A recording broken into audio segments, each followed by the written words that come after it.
Olá, boa tarde. Hoje é dia 1º de março de 2021, uma segunda-feira, 18 horas 5 minutos. E como já temos a tradição da nossa Academia de Ciências Farmacêuticas do Brasil, vamos para mais uma reunião técnica. E também, seguindo a nossa tradição, eu já passo a palavra rapidamente ao nosso presidente Acácio Alves de Souza Lima Filho. Presidente Acácio, com você a palavra. Obrigado, Henri. Boa tarde a todos. Paulo Afonso Grangeiro, doutor Paulo, obrigado pela presença. Anselmo, meu grande amigo de longas idas e voltas. Prazer em tê-lo aqui moderando, Henri, Lauro. Só para avisar que nós recebemos um convite e a Academia Nacional de Medicina, com quem nós trabalhamos bastante durante o ano passado, está nos convidando para assistir a uma reunião no próximo dia 4, onde a gente vai ter um grupo muito interessante. A gente vai ter o Dr. Jorge Paulo Lema, da Fundação Lema. A gente vai ter o Dr. Marco Lucchesi, presidente da Academia Brasileira de Letras. O Dr. Milton Malui, que é CEO do Banco Itaú. Dr. Dimas Covas, presidente do Instituto Butantan. Doutora Anísia Trindade, presidente da Fundação Oswaldo Cruz, e o jornalista Fábio Takahashi, editor da Folha de São Paulo e membro do consórcio de veículos de imprensa. Então, esse vai ser o grupo que vai debater e conversar sobre o panorama do último ano, da pandemia durante o último ano. Tá bom? Eu passo a palavra de volta para você. Muito obrigado. Excelente. Obrigado, doutora Cássia. Bom, e seguindo a nossa tradição também, agora eu peço palavras para o nosso presidente emérito, professor Lauro Domingos Moreto. Professor Lauro, com você a palavra. Boa tarde, Henri, boa tarde todo mundo. Nós já tivemos batendo papo com o Paulo um pouco antes, no aquecimento, né? E nós ficamos, algum tempo atrás, o Anselmo me ofereceu a palestra do Paulo para falar de gargalos tecnológicos para o desenvolvimento de insumos para o setor industrial farmacêutico e estratégias para a superação. E é engraçado que esse é um tema que ele é geral, mas ele bateu nesses dias muito forte no contexto dos insumos para vacinas. Mas, naturalmente, aqui o enfoque são as substâncias mais comuns, né? As pequenas moléculas. Hoje nós tivemos, na hora do almoço, o primeiro encontro do capítulo América Latina da Farmacopeia Americana. E o nosso companheiro, o Leonardo, fez referência à palestra de hoje, dando um chazinho sobre o que a gente iria falar. Mas chamou-me também a atenção, nesse contexto, que na América Latina está havendo falta de medicamentos, né? Exatamente por não ter estratégias, né, para suprir a demanda de insumos que a gente, aqui no Brasil, parece que não sofreu. Mas só para falar que esse é um tema muito, muito importante, né? Mas me chamou a atenção que hoje à tarde o Paulo me ligou, né, para falar que ele é irmão do Zé Mauro. O Zé Mauro foi meu companheiro do Conceia, em alguns anos de reuniões do Conceia, companheiro muito ativo, muito, muito bacana. Mas que os granjeiros aí é que nem salsinha, estão em tudo quanto é lugar, viu? Entra aí ensaios com animais, insumos ativos. De granjeiro significa aí que é que nem salsinha nos temperos, serve para tudo, né? Está em todos os pratos. Mas, Paulo, seja bem-vindo e a gente espera que a sua contribuição seja importante para nós todos como cultura geral e também para ajudar e colaborar em fazer mais uma alavanca para o nosso crescimento. Obrigado por ter vindo e compartilhar seu conhecimento e sua habilidade conosco. Devolvo a palavra para o Henri, que acho que agora segue com o nosso moderador. É isso? Exatamente, professor Lauro. Bom, e aqui na nossa Academia de Ciências Farmacêuticas, nós temos também na tradição que quem é o acadêmico que faz o convite, ele tem a responsabilidade de conduzir a sessão, né? Então, agora eu vou pedir para o doutor, nosso confrade, doutor Anselmo Gomes, né, para que assuma já a palavra, doutor Anselmo, e possamos dar início, então, à nossa sessão. Com vocês, acadêmico Anselmo Gomes. Então, boa tarde a todos. Para mim é um imenso prazer ter proposto o Paulo Grangeiro e, evidentemente, antes eu andei tendo umas conversas aí, principalmente com o nosso moderador Mauro Henry, que é uma pessoa fantástica, que eu admiro muito. E o Paulo, ele é egresso da Faculdade de Farmácia aqui de Araraquara, fez o curso de farmácia aqui em Araraquara.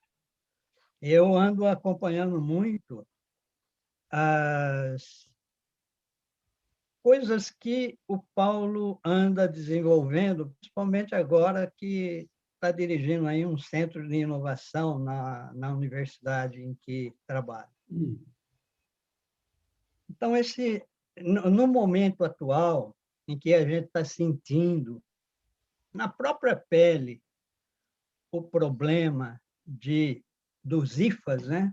Principalmente nessa problema da pandemia, e dependendo exclusivamente dos insumos farmacêuticos importados, é que eu achei que esse tema aí poderia trazer alguma contribuição para a gente.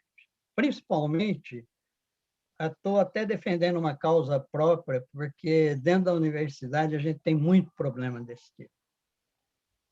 Então, a gente tem aqui um país em que nós somos autossuficientes na produção de uma série de substâncias mais brutas, mas no momento que se entra nos insumos, particularmente aí os farmacêuticos, nós somos mais de 90% dependentes do exterior. Então, o Paulo tem uma experiência grande em abordar os problemas, os gargalos, na verdade, que a gente possa ter aí nessa interface entre medicamentos e os insumos que a gente pode utilizar aí na produção desses medicamentos.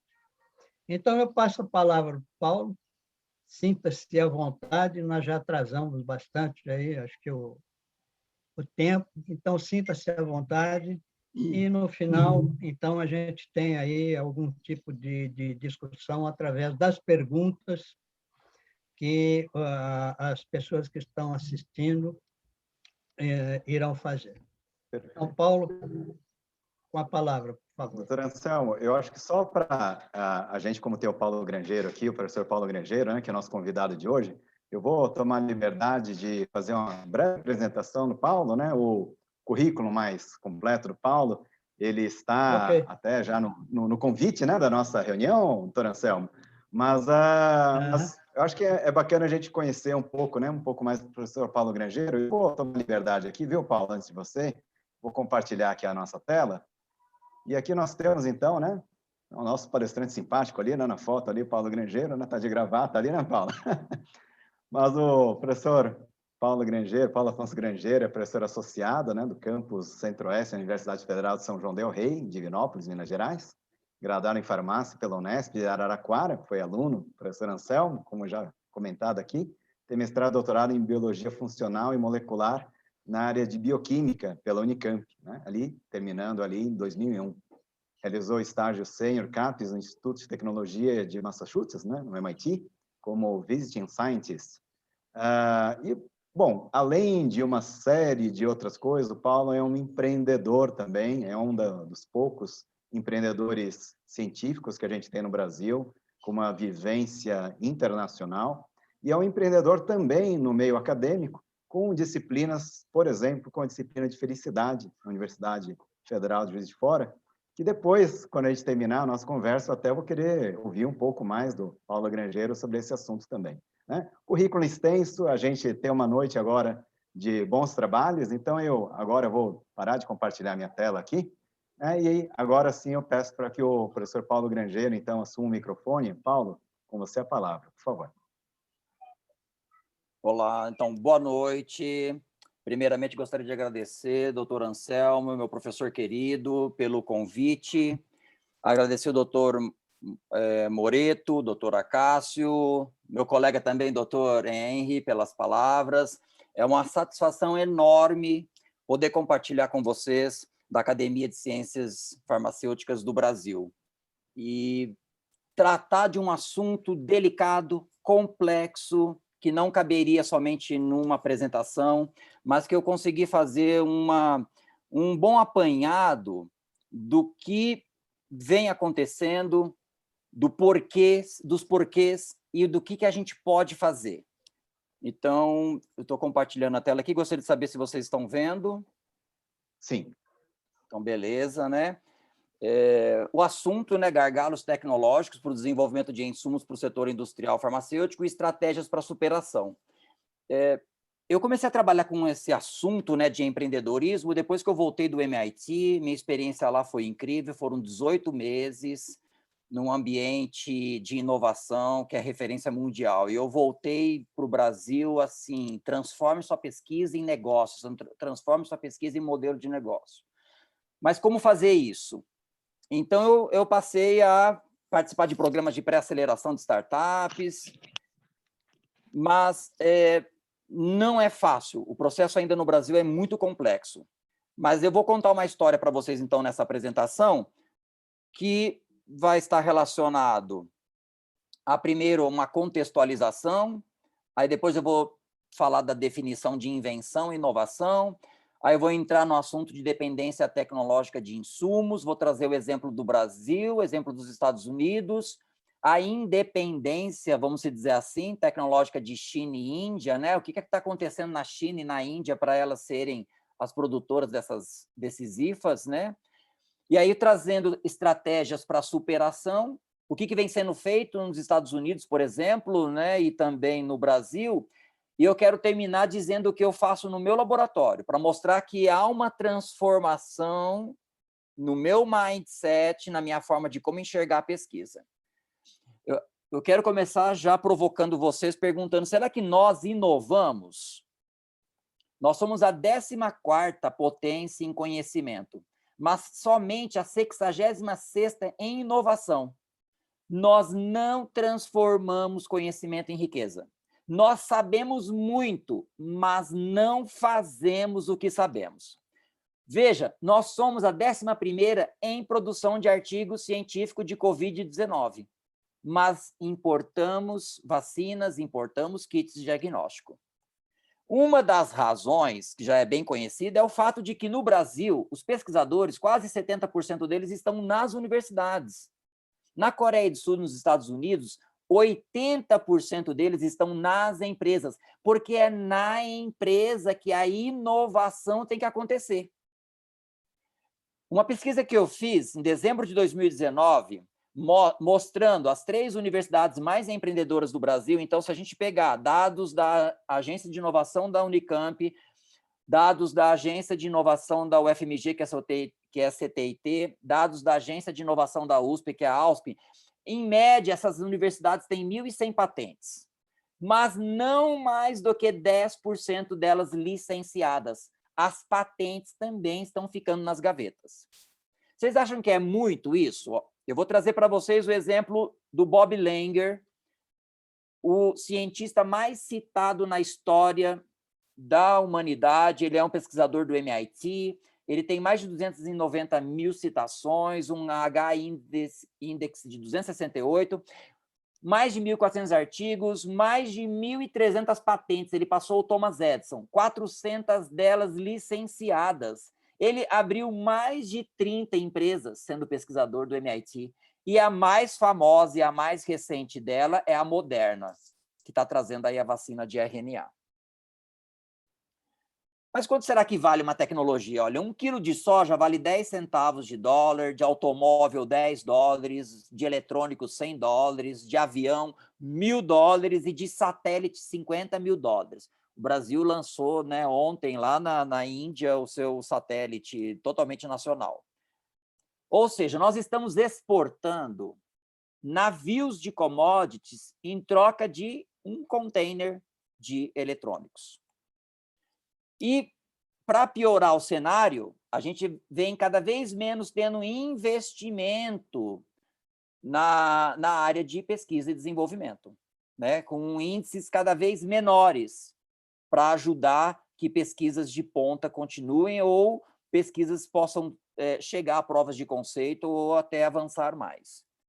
Se a gente pegar, por exemplo, o exemplo também da Coreia do Sul, né? O que era a Coreia do Sul lá em 76, como a gente pode observar aqui nesse gráfico, né? Que relaciona o PIB per capita em relação a investimento de P&D, e o que é a Coreia hoje. E aí a gente percebe que os países desenvolvidos, eles realmente, além de um PIB per capita mais elevado, eles também destinam maiores porcentagens do seu PIB para P&D. E o Brasil aqui ocupando uma posição que não é tão favorável. Mas a gente precisa definir também o que é invenção e inovação, porque há uma confusão, né? É muito incremental dizer, eu sou inovador. Mas inovação e invenção são diferentes. Invenção é criação de patentes para proteger um produto ou um processo inventado. Agora, inovação é a implementação desse produto ou processo que traga resultados para a empresa e gere valor para alguém. É nota fiscal. Então, não adianta nada inventar e essa invenção não virar inovação. A grande questão é como transformar invenções em inovações, ou seja, em produto na prateleira, em nota fiscal sendo gerada. Mas a gente também tem que tirar um mito de que toda invenção tem que ter tecnologia, toda invenção tem que ter muito custo. Se a gente pegar essa matriz da inovação, né, proposta por Dávila e seus colegas, lá em 2007, a gente tem aqui no eixo X o modelo de negócio em função do eixo Y da tecnologia. A gente pode fazer um produto ou um processo que já existe melhor. Então, se é um modelo de negócio, por exemplo, igual ao atual, e a tecnologia também igual, mas, porém, melhor, então a inovação é incremental. E muitas inovações são incrementais, você vai melhorando modelos de negócios ou tecnologias. Agora, se já é um modelo de negócio novo, mas ainda a tecnologia é semelhante, ou a tecnologia é nova, mas o modelo de negócio também é semelhante, você tem a semi-radical. O que as grandes empresas acabam fazendo, ou os grandes empreendedores conseguem fazer, é quando um modelo de negócio é novo e a tecnologia também, aí você tem a inovação radical, que é a inovação disruptiva, e que aí é investimento, é tempo, e é o que as grandes empresas buscam. Mas temos vários tipos de inovação, e aí eu quero citar o Larry Keeley, um professor de Stanford, cofundador da Ideal, que tem esse livro 10 tipos de inovação, que é de 2015, que mostra que é possível inovar não somente na tecnologia, mas é possível inovar no modelo de lucro da empresa, no modelo de rede, na sua estrutura, no seu processo, num desempenho de produto, ou no sistema de produto, ou até em serviços. E aí já passa a ser experiência do cliente, e aí você pode ter canais diferentes, e a Amazon, por exemplo, ela é um ótimo exemplo para isso, ou você pode inovar na marca ou no envolvimento com o cliente. Então, a inovação ela é muito diversificada, e é muito importante a gente perceber que a gente pode inovar de diferentes formas. Então, como utilizar para identificar oportunidades e construir inovações sofisticadas e defensáveis? Esse livro é ótimo para trazer esses exemplos. Mas tem uma questão também interessante, que é o seguinte, e isso eu percebi muito na academia, e ela é fundamental a gente compreender. Existe um modelo tradicional de que a gente desenvolve soluções, e aí a gente depois busca um problema para aquilo. Então, a gente desenvolveu uma tecnologia, mas depois sai buscando que problema poderia ser solucionado com essa solução. A gente tem que ter uma mudança de mindset. Ou seja, nós temos que primeiro focar no problema, entender as dores do cliente, é uma necessidade do cliente, aí sim pensar em solução. E é até interessante porque aí tem um conceito, uma ferramenta muito legal que surgiu lá no Vale do Silício, que é o modelo de Design Thinking, e aí é uma outra apresentação que eu poderia falar só sobre isso. Agora nós vamos chegar na questão da dependência tecnológica de insumos, né? Muito discutida agora, o mundo inteiro repensando, comunidade europeia, Estados Unidos, países da América Latina, porque verificaram que há uma dependência tecnológica de insumos. Por que será que isso acontece, né? Então, trazer o exemplo do Brasil, e aí fiz uma timeline para mostrar, porque é interessante que lá nos anos 40, né, em 1944, o Brasil ele começou com a Companhia Nacional de Álcalis, produzindo as primeiras matérias-primas para poder produzir medicamentos. Em 1952, foi criada a Carteira de Comércio Exterior do Banco do Brasil, a CACEX, que é foi super importante, porque foi um instrumento de proteção tarifária para a indústria brasileira, tornando a importação difícil do IFA e favorecendo, então, que o país desenvolvesse o próprio IFA.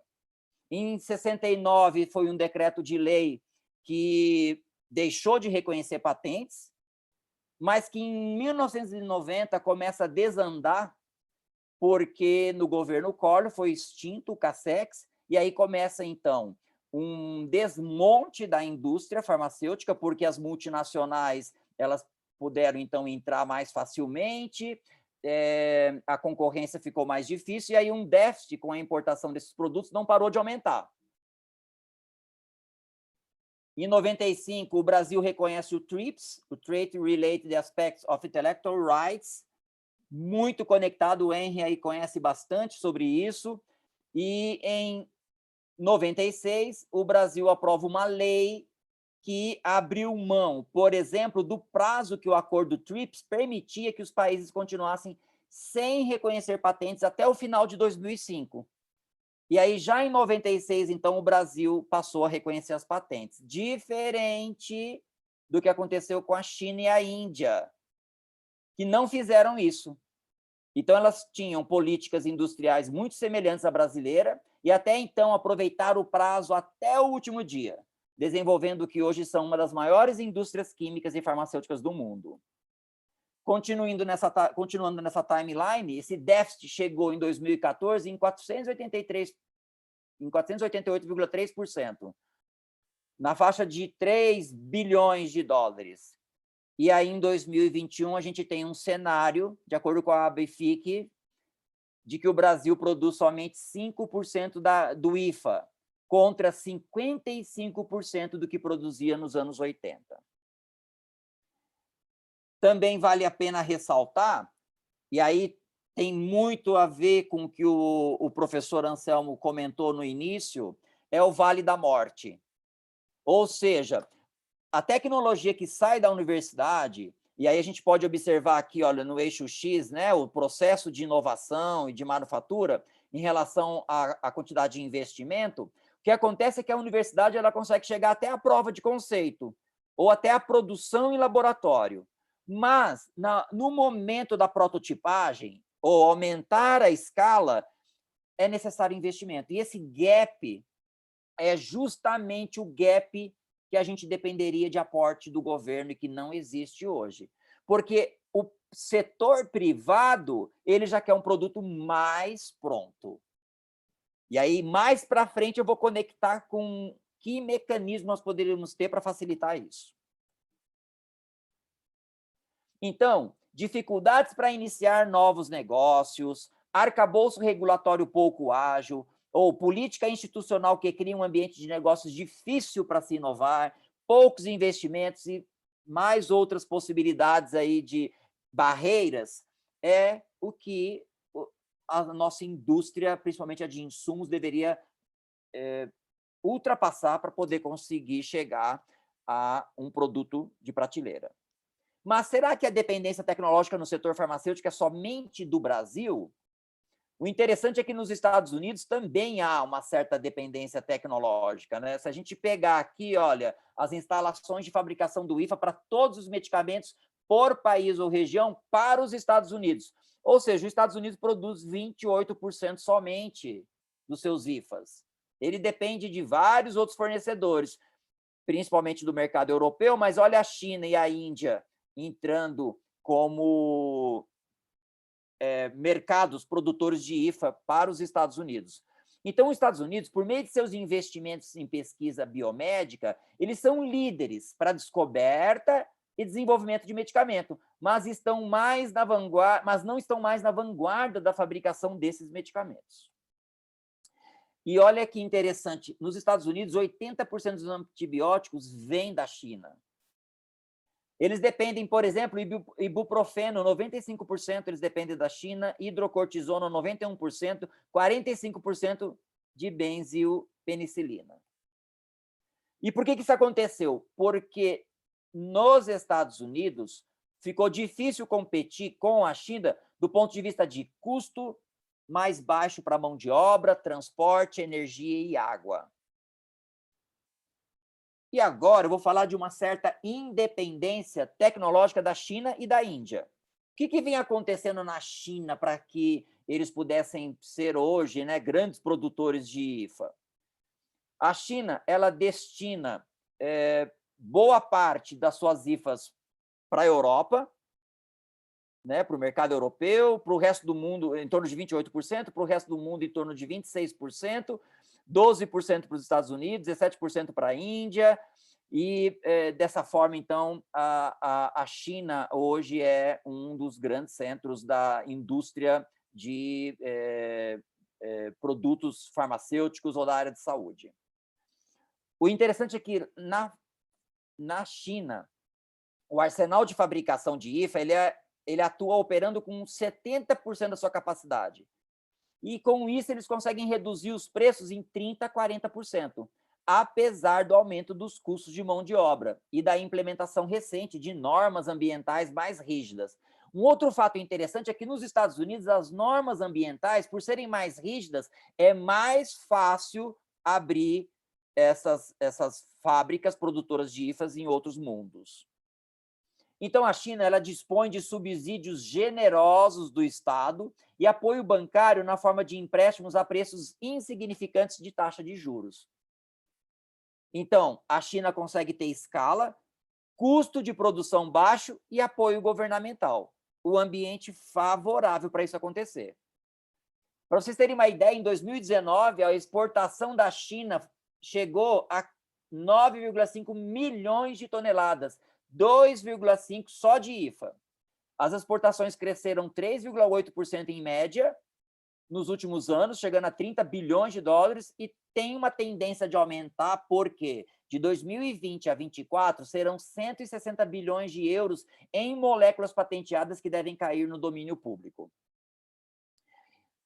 A Câmara de Comércio da Europa reconhece que a China está mudando de fabricante de medicamento genérico para fornecedor de medicamentos originais.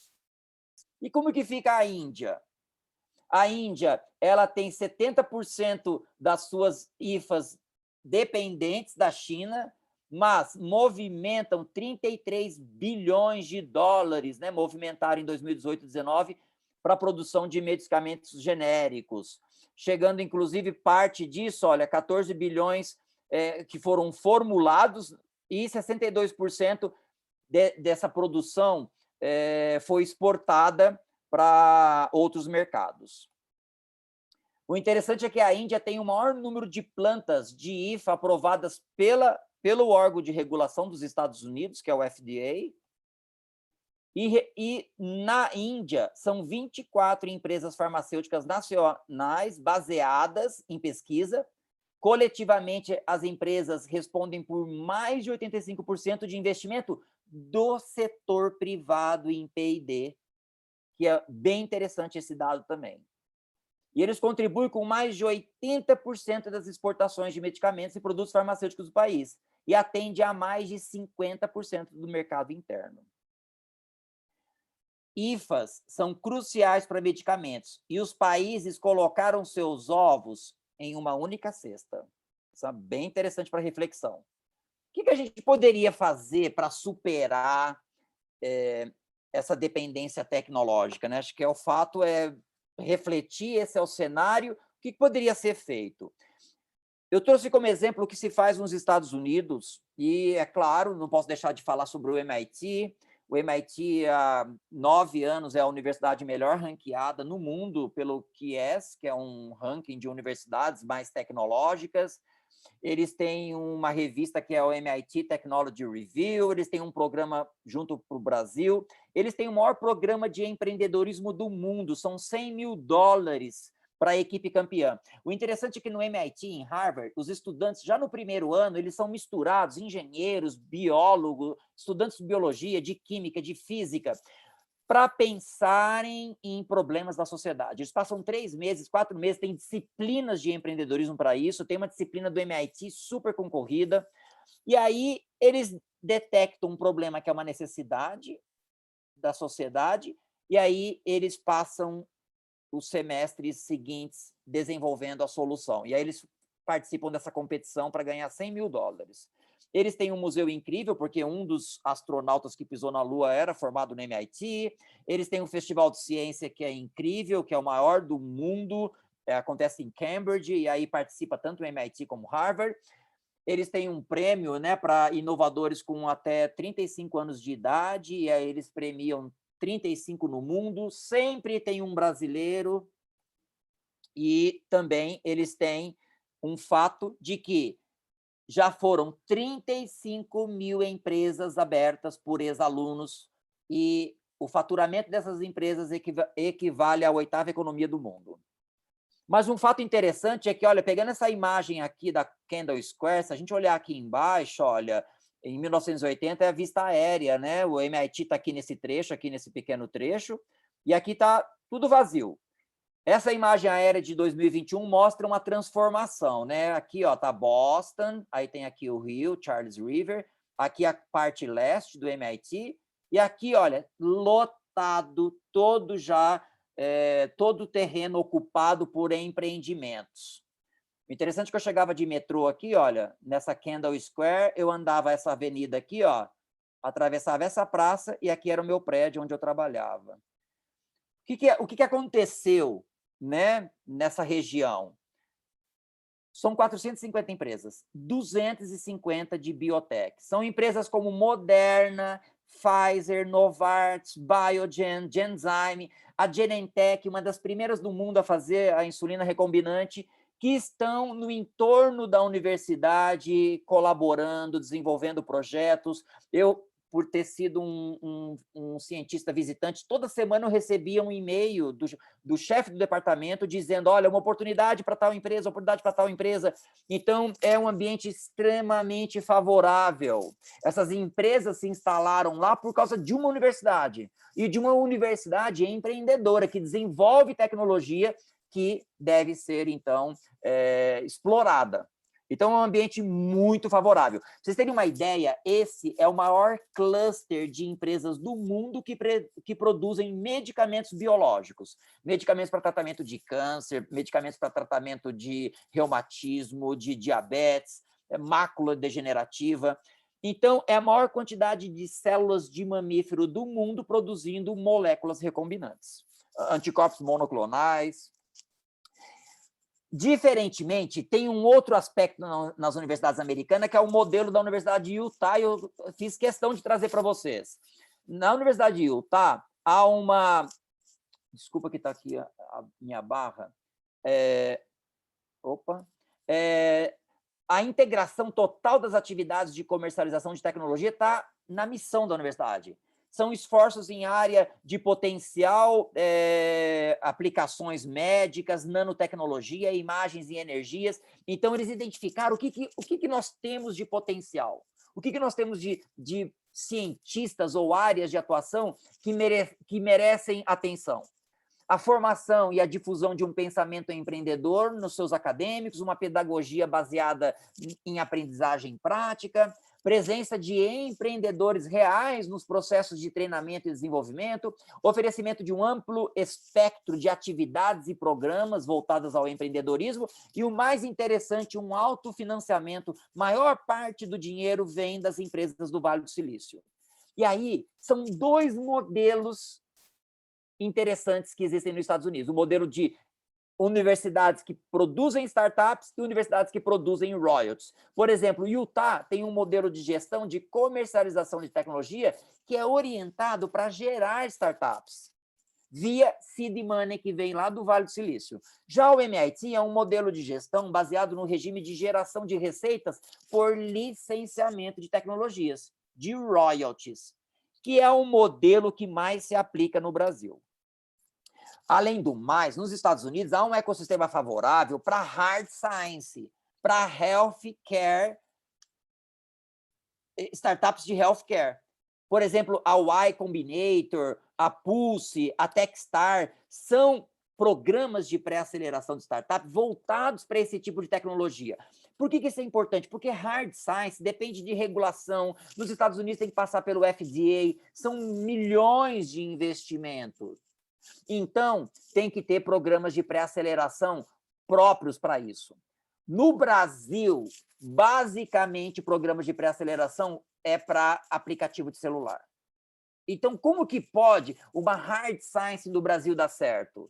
Eu tenho duas colegas, uma que está na Y Combinator, que é a OneSkin, que é uma bioquímica formada na UFV, que está produzindo pele artificial numa startup lá incubada. Duas colegas minhas foram para a Inglaterra desenvolver uma tecnologia que são scaffolds para carne sintética, porque elas não têm condições de desenvolver essa tecnologia ainda no Brasil. Então, esses países já perceberam isso e já vêm fomentando as hard science, ou as deep tech. O que vem sendo feito no Brasil? A Brasil Júnior, que é uma associação das empresas júniores, elas vêm ranqueando as universidades empreendedoras, né? O mais recente dado, né, de 2019, ainda não fizeram a de 2020, possivelmente por causa da pandemia, eles avaliaram aspectos como extensão, cultura empreendedora, capital financeiro, infraestrutura dos laboratórios de pesquisa, a internacionalização da universidade e a inovação. E as três mais, né, universidades empreendedoras, USP em primeiro, Unicamp em segundo, e a federal mais bem ranqueada é a UFMG. E o interessante é que essas universidades, elas conseguem ser empreendedoras primeiro pela sua agência de inovação, isso é fundamental.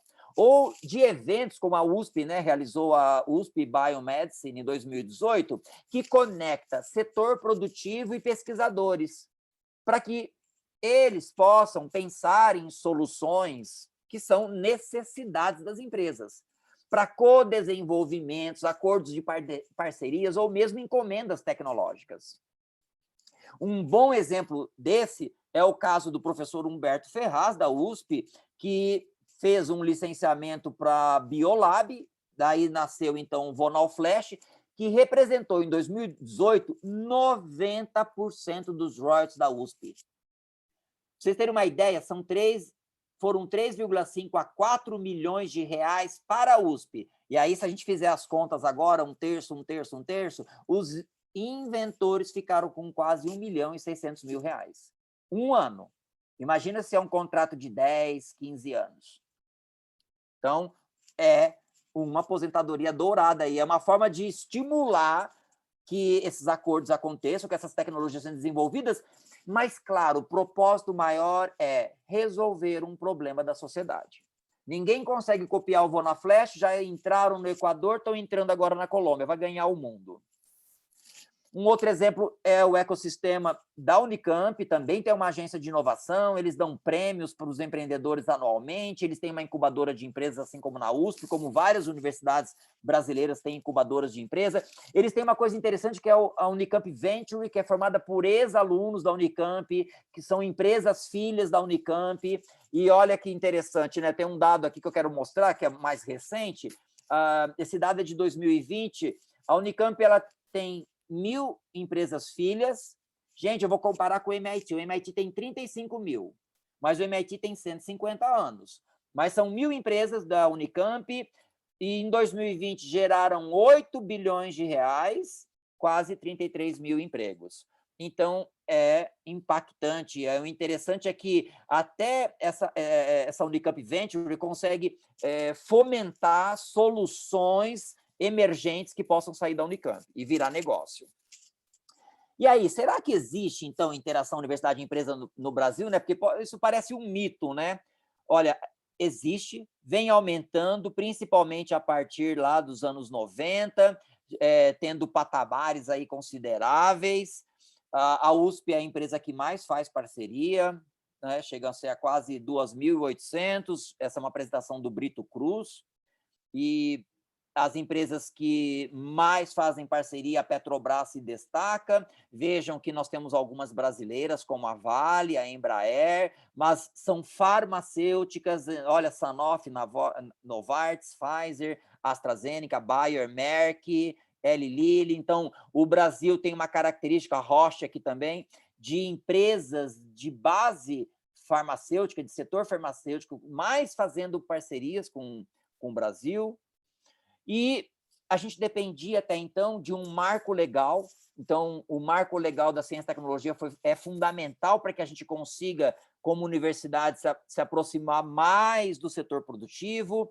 E isso só foi possível por causa da emenda constitucional de 2015, porque a palavra inovação não estava na Constituição, então ela foi colocada em 2015. Aí surgiram leis, a lei de 2004, depois ela foi, né, reeditada como a Lei 13.243 de 2016. Em 2018 sai o decreto e agora todas as instituições têm que fazer essa base aqui, ó, que são os normativos internos. E são várias vantagens. Por exemplo, compartilhamento de laboratório para empresas. Por exemplo, acordo de parceria professor e empresa. Serviços especializados, encomenda tecnológica. Por exemplo, uma empresa pode fazer um contrato de encomenda tecnológica e pagar por isso, e a universidade não fica com a patente, fica tudo para a empresa. Mas a empresa paga e entra dinheiro na universidade. Então, esses normativos as universidades têm que fazer, que é a chamada política de inovação. Para isso, tem um documento muito interessante que foi feito pelo Ministério, elaborado por uma colega minha, a Crepaldi, né? A gente acabou tendo até uma conversa com ela recentemente, que ela é do CTIT da UFMG, elaboraram um documento incrível para que as universidades possam implementar sua política de inovação, devem implementar, é dever, inclusive. Tem a lei do bem, que são incentivos fiscais à inovação tecnológica, então as empresas têm que perceber que elas podem ter isenção fiscal se elas investirem em inovação, então é importante que elas percebam isso. Em 2013, por exemplo, né, isso aqui eu peguei recente da Ampei, eles não têm um esquema mais recente, mas eles mostraram, lá em 2003, né, foram mais de 1.000 empresas, 2 bilhões de renúncia fiscal aplicados em PDI. Então, é importante que a empresa perceba que ela pode investir em PDI, ter risco e ter isenção fiscal por causa disso. O governo vem fazendo alguns editais específicos, eu quero citar o MAIDAI, que é mestrado e doutorado para inovação, é parceria com a empresa, esse é o edital de 2020, tem um outro edital também, eu aprovei em 2018, vou dar exemplos daqui a pouco, tem também o edital para recursos humanos em áreas estratégicas, pesquisador na empresa incubada, também tem o programa doutorado acadêmico, né, que é esse daqui de 2018, que eu já aprovei também. Ou seja, timidamente o governo vem fazendo alguns aportes, mas a situação do CNPq a gente sabe que é cada vez mais crítica. São Paulo, Belo Horizonte, principalmente, tem um ecossistema favorável, são os programas de pré-aceleração de startup, é onde o pesquisador, o cientista pode começar a modelar o seu negócio. Então, aqui o exemplo é o Agita, que é um programa do Sebrae, o Lemonade, que é da UFMG, o Biotech Tal, que é um hub de inovação, vou falar dele daqui a pouco, o Bio Startup Lab, que é da Fundação Biominas, que é para Hard Science, Ciências da Vida, o Eretz Bio, que é do Hospital Albert Einstein, o Cubo, em São Paulo, do Itaú, o Darwin Startups. Então, são exemplos de aceleradoras de startups que podem ter pesquisa, por exemplo, que nasceu na universidade. Um exemplo de um hub de inovação que favorece demais o nosso ecossistema é o Biotech Town. Ele está com um Open Lab, então ele está sediado em Nova Lima, em Minas Gerais, do lado de Belo Horizonte, e eles vêm prospectando startups, ciências da vida. É um hub onde você pode testar o seu produto. Se você for selecionado, você pode ter um aporte financeiro, desde que tenha equity. Então, começam a acontecer mecanismos no Brasil para que hard science, para que biotecnologia consiga sair da pesquisa de bancada. Um outro exemplo mais recente é a State, aí em São Paulo, que é um espaço incrível, imenso, de coworking, de instalação de empresas, também de hard science, de empresas brasileiras de biociências que estão colocando aporte financeiro para ajudar, por exemplo, um pesquisador que tem um insumo com prova de conceito em laboratório se tornar um protótipo pré-industrial. Mais recentemente, o Sebrae lançou um edital incrível que era um edital destinado, finalizou, né, o mês passado, é um edital voltado para estudantes de pós-graduação, mestrado e doutorado, ou recém-doutor até 5 anos. É um programa voltado para a academia, o Sebrae está fazendo isso agora, e é um programa bem interessante porque eles estão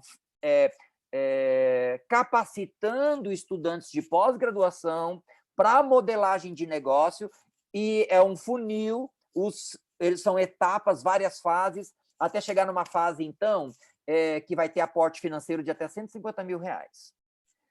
Um exemplo bem bacana, recente, né, de uma universidade, é o Centro de Tecnologia em Vacinas, da UFMG, que conseguiu uma parceria com o governo estadual, com a FAPEMIG, para desenvolver uma vacina brasileira contra a Covid. Eles estão na fase, indo agora para a fase 1 e 2 clínica.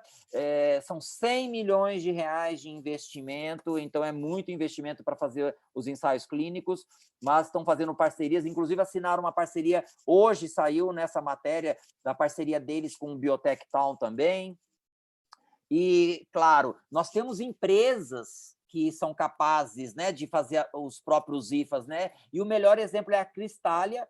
A Cristália ela já tinha farmoquímica para o seu anestésico, eu tive a oportunidade de conhecer, é incrível, e eles abriram a farmoquímica oncológica do país, desenvolvendo insumos farmacêuticos ativos de alta potência para medicamentos para tratamento de adenomas, câncer de mama, pulmão, medula, ossos e cérebro. A Cristália aí é um exemplo incrível de universidade que lá na década, né, nas décadas anteriores, desenvolveu a farmoquímica para se tornar independente. E eu quero finalizar falando sobre o que a gente faz no meu laboratório, porque conhecendo o setor, com o meu propósito de tentar ver o meu produto em prateleira, de formar, capacitar os meus estudantes para o empreendedorismo, o que eu venho desenvolvendo, né? Então, eu trouxe 2 tecnologias, eu produzo biosurfactantes de interesse da indústria e também faço bioprocesso de probióticos e as suas aplicações também em diversos setores. Eu aprovei um edital do CNPq com uma empresa daqui de Divinópolis e eu venho produzindo esses tensoativos naturais a partir de micro-organismos para funcionar tanto para a formação para a produção de cremes e loções, como também para ser usado possivelmente como detergentes. Então, é uma parceria bem interessante, porque o meu aluno de doutorado tem uma bolsa do CNPq, eu tenho uma taxa de bancada que eu recebo da empresa e também o governo me dá uma taxa de bancada. Nós temos já 2 patentes, a gente tem uma patente de o uso dessa substância com a função de antiadesão de biofilme em próteses ortopédicas, mas também temos uma outra patente revestindo superfícies de catéteres, né, para impedir um problema seríssimo que é a infecção hospitalar. Mas o interessante é que nós temos uma spin-off acadêmica, que é a Insumo, E aí eu envolvi nessa spin-off o meu aluno de doutorado, o Diego, a minha aluna de mestrado, a Maria Oliveira, e o meu aluno de iniciação científica, o Yuri. Nós participamos de um programa de pré-aceleração de startup, aqui em Divinópolis, organizado pelo Sebrae, ganhamos o prêmio de 2º lugar, e o nosso produto é uma substância natural com propriedades tensoativa, emulsificante, espumante, biodegradável e atóxica, produzida a partir de micro-organismos para ser utilizada como insumo na indústria de cosméticos. A nossa estratégia é atender setor de cosméticos, mas é diversa a aplicação que a gente pode. Os meus alunos acabaram sendo, então, selecionados por um outro programa de pré-incubação chamado MOVAP, que é um movimento empreendedor Vale do Rio Pará, que está acontecendo aqui em Divinópolis. A outra tecnologia é o bioprocesso de probióticos e suas aplicações. Nós sabemos que são mais de 240 produtores de queijos em Minas Gerais. Isolamos de queijo canastra probióticos, que são aqueles micro-organismos benéficos, né, que habitam o nosso intestino e que têm muita relação com o funcionamento normal do organismo. E fizemos uma pesquisa de mercado, mais de 100 farmácias entrevistando, e descobrimos que todas as cepas probióticas do Brasil são importadas. Isso envolve custos, e o uso era somente de uma forma farmacêutica oral. Então, verificamos que a gente poderia colocar esse produto em vários setores industriais, como o farmacêutico, o magistral, cosmético, alimentício e saúde animal. E aprovamos também um projeto em parceria com uma empresa, a ChemiUnio, e com bolsa do CNPq. Nós temos uma patente depositada de um bioprocesso otimizado da cepa de uma espécie. A gente saiu de R$50 o grama para 10 centavos e adicionamos em açaí. Nós temos uma outra cepa, um outro bioprocesso de uma outra espécie. Fizemos um gel para aplicação na pele contra acne, porque a gente demonstrou que a nossa cepa probiótica ela age contra a bactéria da acne. E o interessante é que é uma outra forma de uso até então do produto à base de probiótico, além de oral.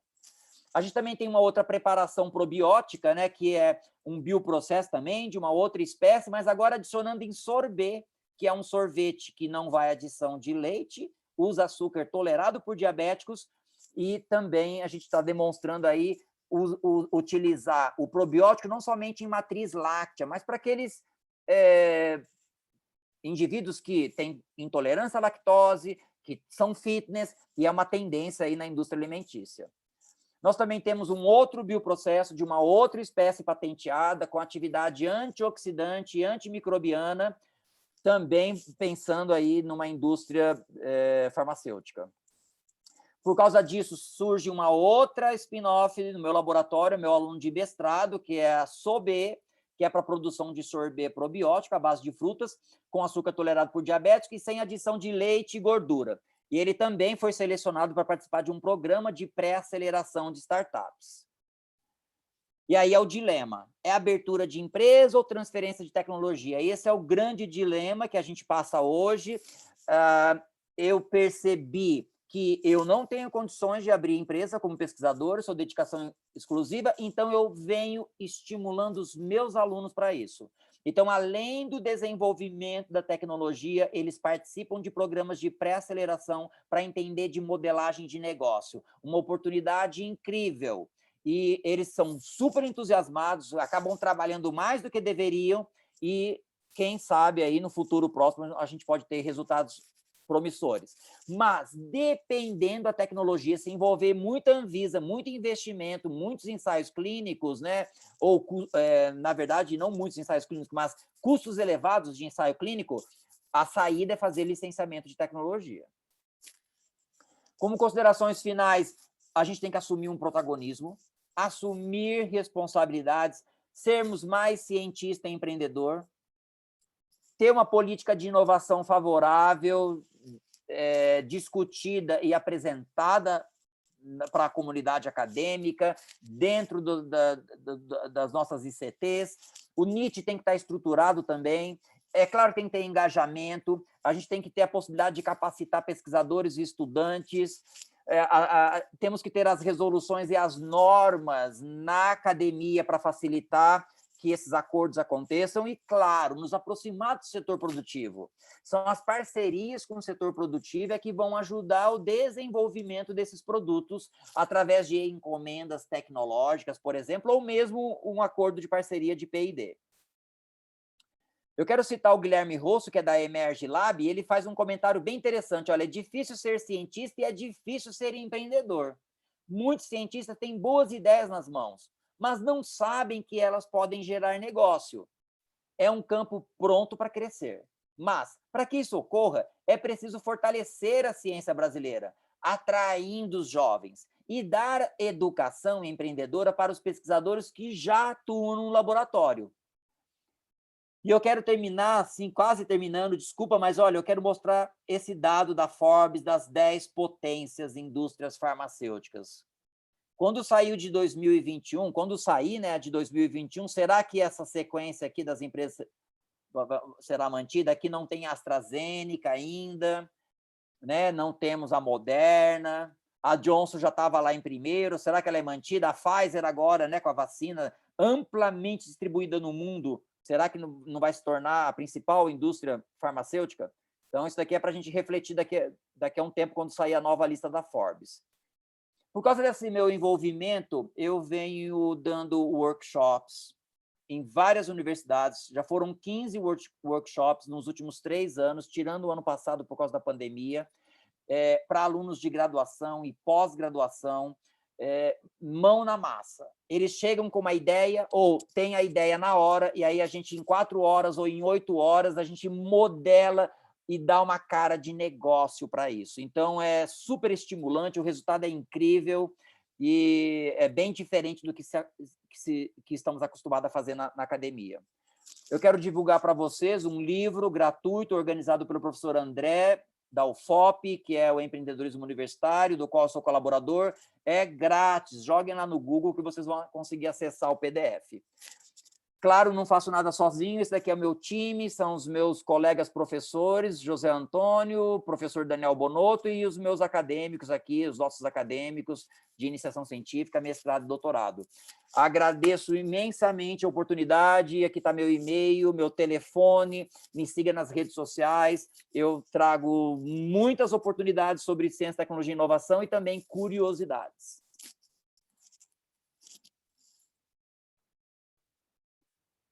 Perfeito, então. Obrigado, professor Paulo Grangeiro, né? Eu vou pedir aqui que os presentes aqui, se puderem, né, já abram seus vídeos aqui, né, para a gente fazer uma saudação aqui ao professor Paulo Grangeiro, né? Então, vamos lá, né? O doutor Anselmo, enquanto isso, já vai se preparando aí, né, para algumas primeiras interações. Os colegas que quiserem usar o chat também, fazer perguntas, né, não deixem de postar aqui no chat.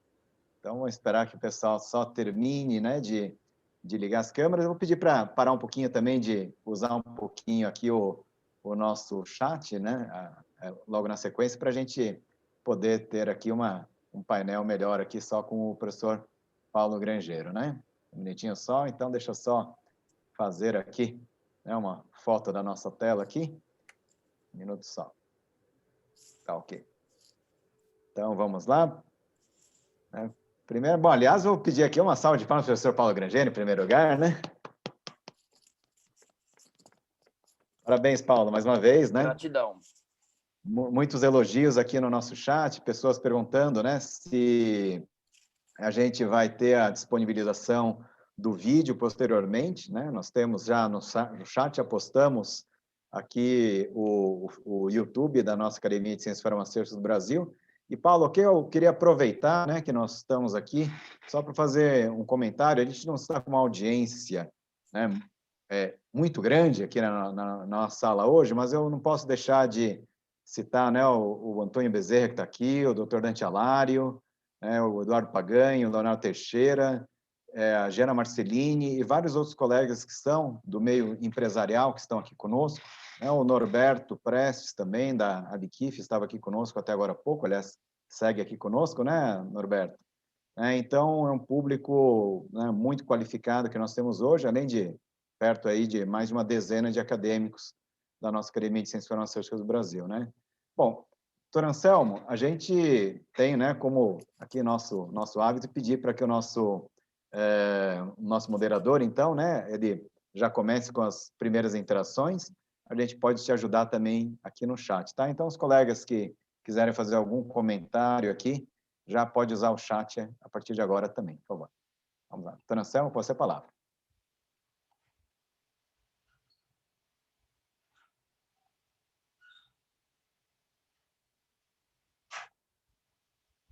Está com o microfone ainda fechado? Doutor Anselmo, deixa eu só fazer... Isso, perfeito. Não, eu consegui agora.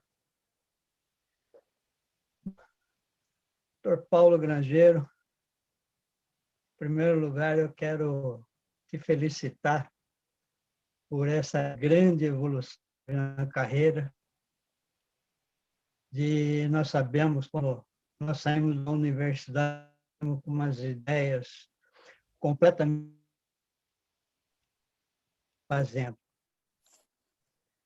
Então, esse assunto que nós trabalhamos hoje aqui, é muito importante e que a gente precisa começar a pensar melhor nisso daí, porque temos muito poucas gente trabalhando nisso.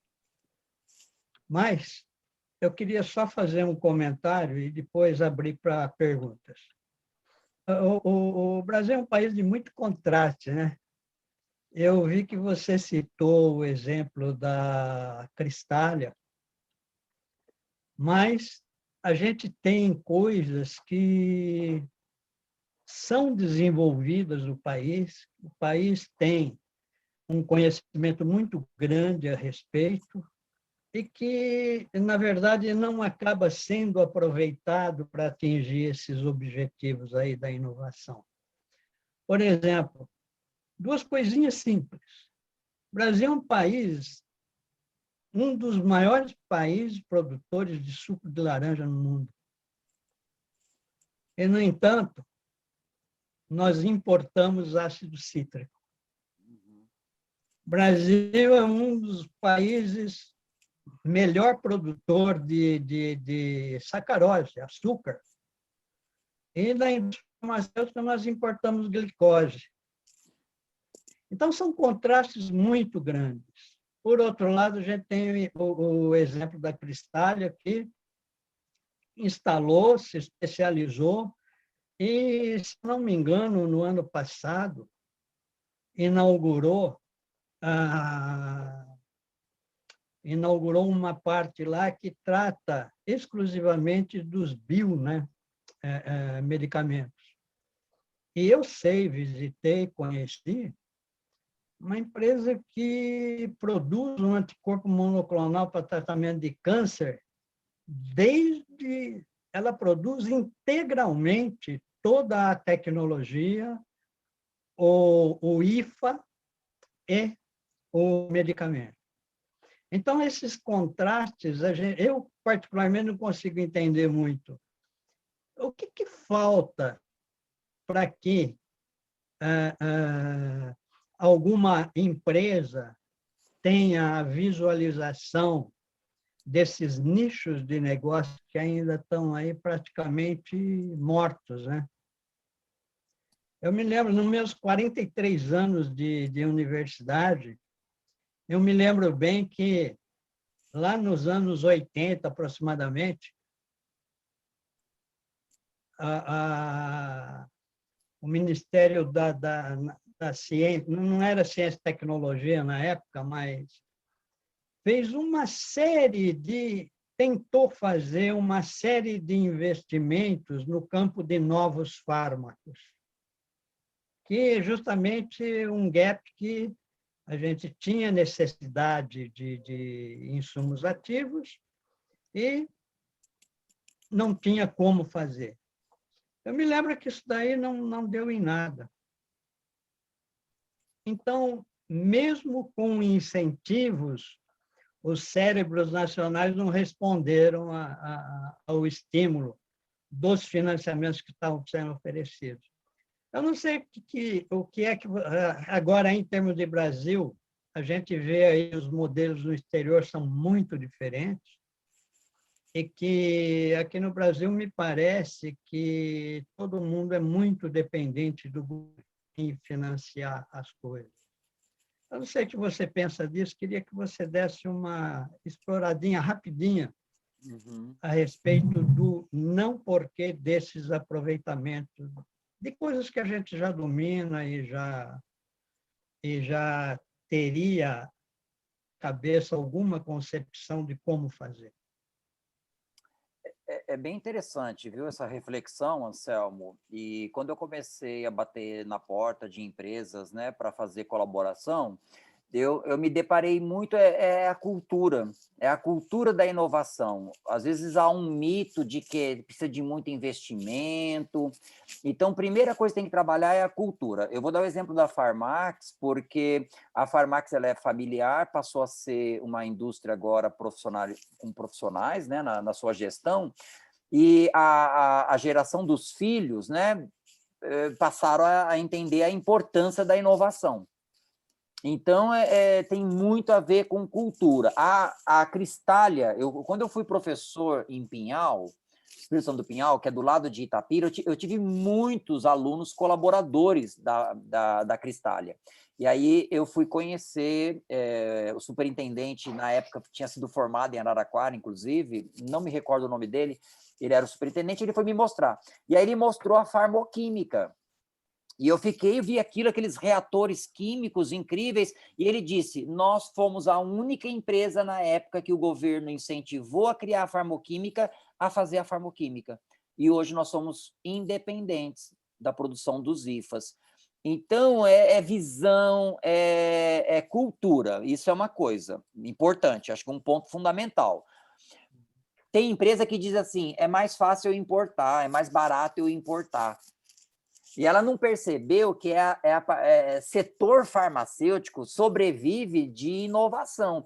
O interessante é que, por exemplo, apesar dos IFAs estarem sendo produzidos lá na Índia, na China, o que se percebe é que o produto final ainda, ou o produto de alto valor agregado, ainda são dominados por países como Estados Unidos e Europa, né? Alemanha, né? França, Suíça, né? Principalmente. Então, além da cultura da empresa, de que inovação é diferencial, competitivo, é também a cabeça de quem está chegando, né? Então, por exemplo, disciplinas de empreendedorismo, elas são fundamentais. No nosso curso, eu sou professor de graduação em bioquímica, só existem 3 graduações em bioquímica no Brasil, não é para formar analista clínico, não é concorrente, assim, vamos dizer, do farmacêutico, são cursos voltados para formar cientistas e tecnólogos, é bem bacana. A gente tem uma disciplina de tecnologia de vacinas, na graduação a gente tem, o aluno de bioquímica nosso tem uma disciplina de tecnologia de vacinas, hoje extremamente importante. Então, a gente tem a disciplina de empreendedorismo, ela é obrigatória. E aí esse aluno começa a ter visão de empreendedorismo. E o que está acontecendo? Os nossos alunos estão sendo contratados por empresas, estão trabalhando na parte de P&D. Tem uma empresa que eu sou parceiro hoje, ela está desenvolvendo melhor a parte de inovação dela, de P&D dela. Então, são aspectos, tanto na academia, que devem acontecer, tanto no setor produtivo. E aí a gente vai falar de tríplice hélice mesmo, tem que ter incentivo do governo. Aquele vale da morte é o que ainda dificulta o produto de bancada virar negócio.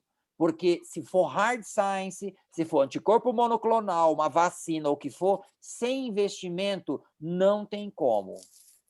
Perfeito. Paulo e Anselmo, eu vou aproveitar aqui que nós temos aqui presentes, né, vários colegas acadêmicos, né, e também convidados aqui, que são justamente do meio empresarial, né? Eu vi agora que o Dr. Dante acho que teve que se afastar um pouquinho, mas eu vejo que o Dr. Walker Lamas está aqui, o Antônio Bezerra também, né, está aqui conosco. Eu vou pedir para o Dr. Walker, viu, Dr. Walker? Eu acho que complementar aí com alguns comentários, né? O Walker que vive muito esse ambiente, depois o Antônio Bezerra também, né? Para trazer uma visão também, né? Para quem vive isso de dentro da indústria. Só vou fazer uma coisa aqui que eu vou deixar primeiro todos no mudo de novo para poder liberar os microfones, tá? Um minutinho só.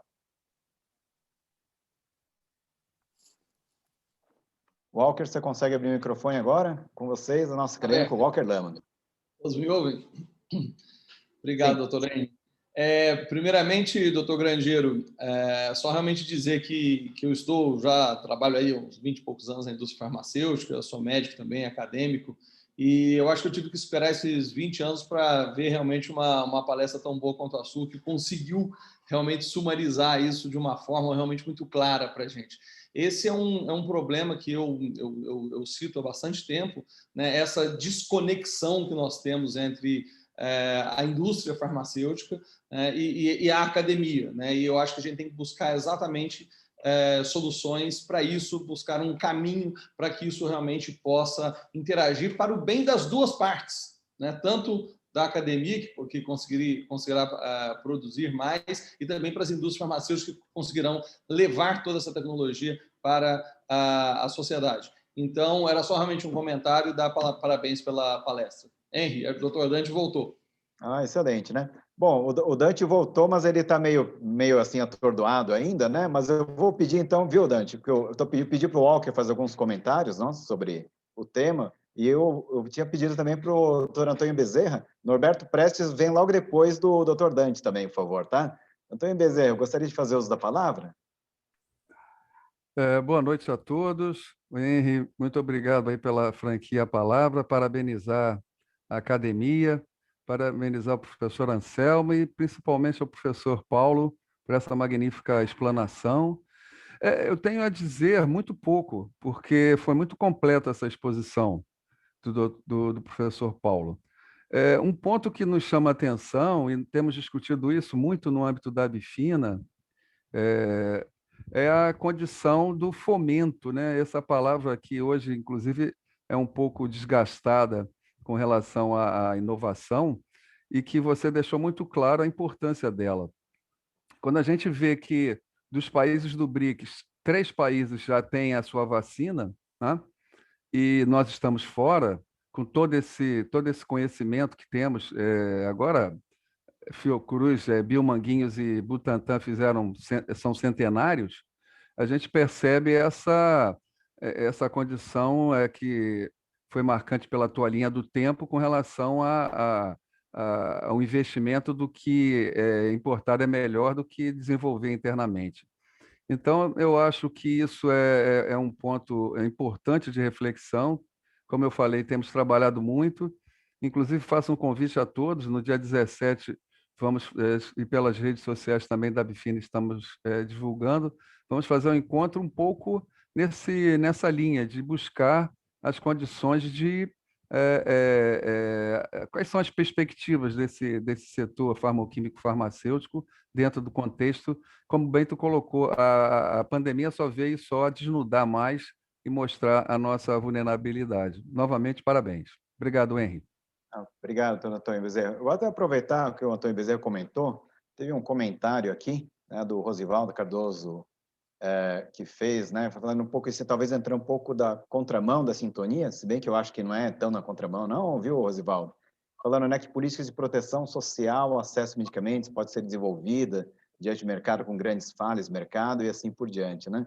Então, eu vou aproveitar e fazer um comentário aqui, que já me valendo um pouco daquilo que a gente tem acompanhado, né, o trabalho que a Abifina tem feito, a Biquif também, e já pedindo já para o doutor Dante, né, já assumir a palavra, né, talvez uma das formas, né, de a gente ter essa proteção social é protegendo a nossa indústria local, né? Porque se você não tiver como produzir aqui, você vai acabar ficando refém. Aí não é uma questão de diesel, né, de licença compulsória, de patentes, coisa do gênero, não adianta nada ter uma licença compulsória, você não tem capacidade de produção, né?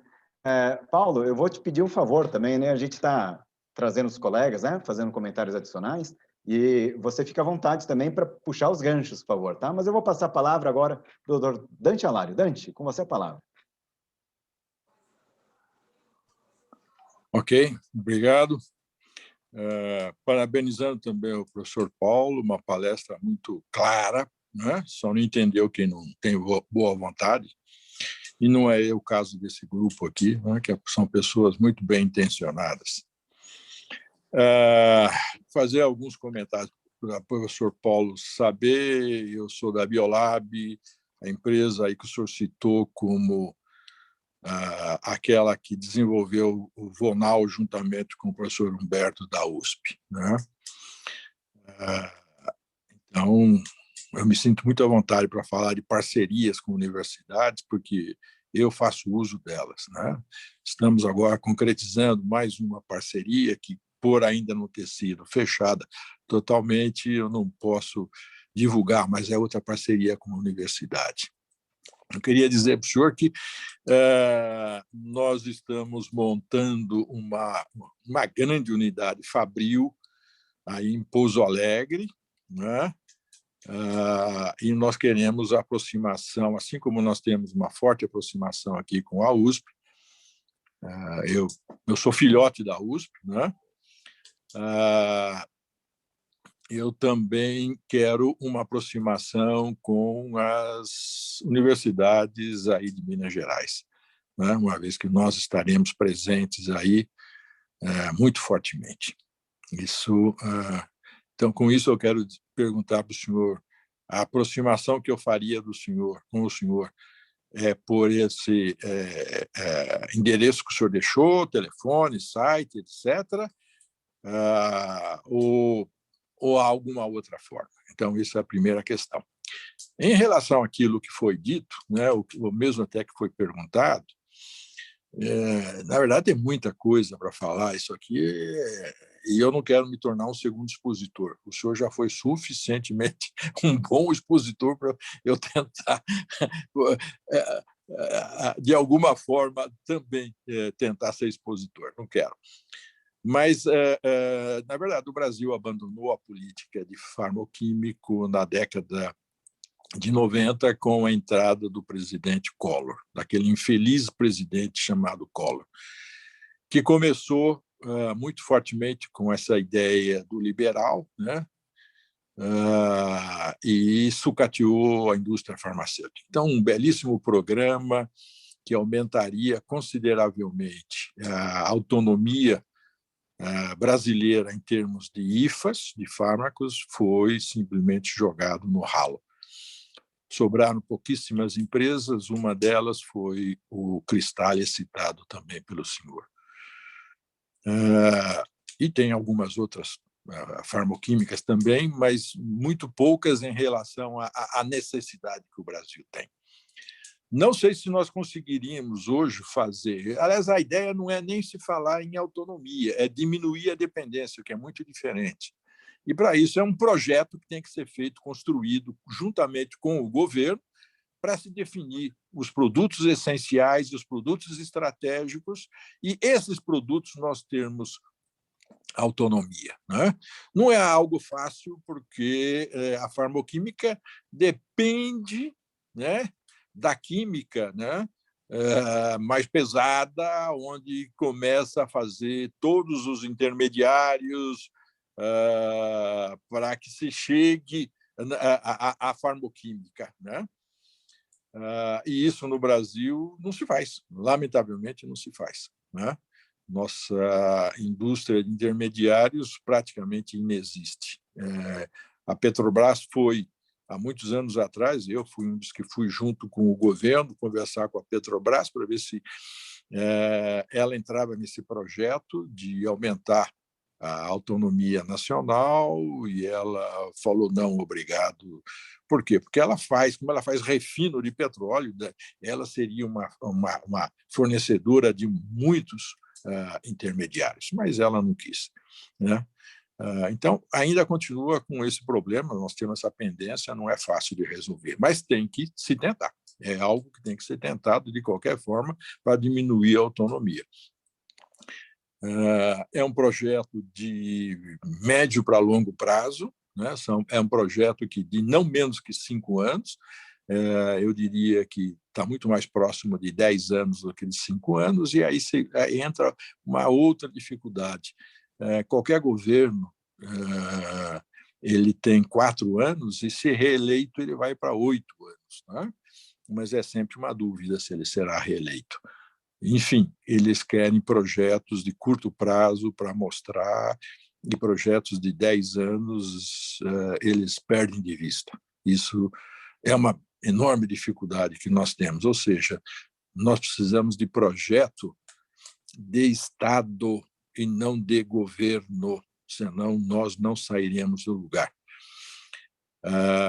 Com relação ao que foi dito pela primeira pessoa, me desculpe, eu não gravei aqui o nome, porque nós somos produtores, nós fazemos açúcar, temos a cana, fazemos açúcar, por que nós não fazemos sacarose